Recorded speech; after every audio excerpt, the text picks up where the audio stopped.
আমার কথা হচ্ছে যে 6 জনের জন্য যদি হাসপাতাল বন্ধ করে দিতে হয় বন্ধ করুক, আমার কোনো আপত্তি নাই।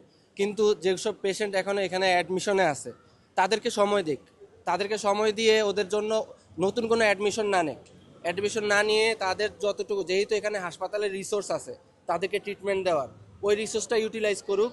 ওটা দিয়ে যারা ভর্তি আছে তাদেরকে সেবাটা দেখ।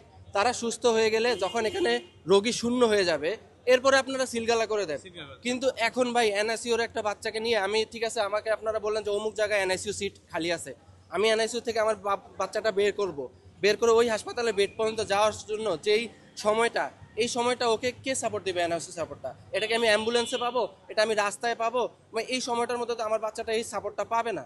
এর মধ্যে যদি আল্লাহ না করে কোনো অঘটন হয় সেটার জন্য তো আমি কাউকে দায় করতে পারবো না। দায় করলেও তো আমার যে ক্ষতি হবে এই ক্ষতিটা তো কেউ আমাকে পোষাইতে পারবে না। তা আমার কথা হলো ভাই, আপনাদের যেহেতু গভর্নমেন্ট থেকে যদি ডিসিশন আসে যে হাসপাতাল বন্ধ করে দিবে, আপনারা বন্ধ করে দেন ভাই, আমাদের কোনো এটা নিয়ে কোনো সে নাই। কিন্তু আমাদের যারা বাচ্চাগুলো ভর্তি আছে এখানে বর্তমানে জেনারেল কোনো পেশেন্ট নাই, শুধু এনআইসিউ আইসিউর বাচ্চাগুলো আছে, মানুষগুলো আছে এখানে। এখানে যারা অ্যাডমিশনে আছে ওদের ট্রিটমেন্টটা শেষ করুক।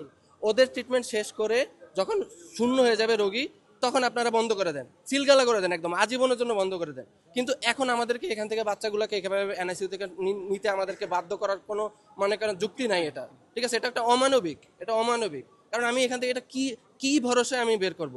আমার, কারণ ঢাকা শহরে আপনি জ্যামের অবস্থা জানেন, একটা হাসপাতালে যাইতো এখন 2-3 ঘন্টা লাগবে, ওইখানে ডকুমেন্টেশন আছে।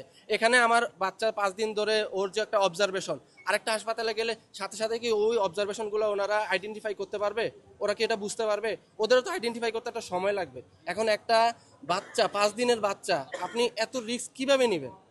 আচ্ছা, সরকার তো আপনাদের সরে যাওয়ার নির্দেশনা দিয়েছে রীতিমতো, এখন কি করবেন? এখন আমাদের তো কিছু, আমরা তো নিরুপায়, আমরা শুধু রিকোয়েস্ট করতেছি যে আপনারা বন্ধ করে দেন, সিলগালা করে দেন, সব কিছু করে দেন, শুধুমাত্র যেসব বাচ্চা ভর্তি আছে তাদেরকে ট্রিটমেন্টটা পাইতে দেন।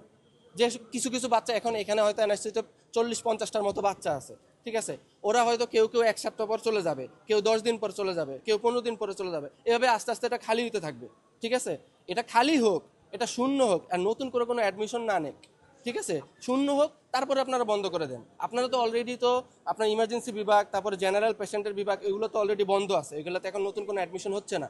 কিন্তু এনআইসিউটা একটু ভাই বিবেচনা দিন, এটা রাখতেই হবে, এটা একটা মানবিক একটা আবেদন, কারণ এটা লজিক্যাল হয় না এটা। আমার নাম আব্দুল্লাহ, আমি আসছি মধুবাগ থেকে। আমার ওয়াইফ এখানে, আমরা 8 তারিখে ভর্তি হয়েছি, আমার ওয়াইফ পরশুদিন রিলিজ হয়েছে, কিন্তু আমার বাচ্চাটা এনআইসিউতে আছে।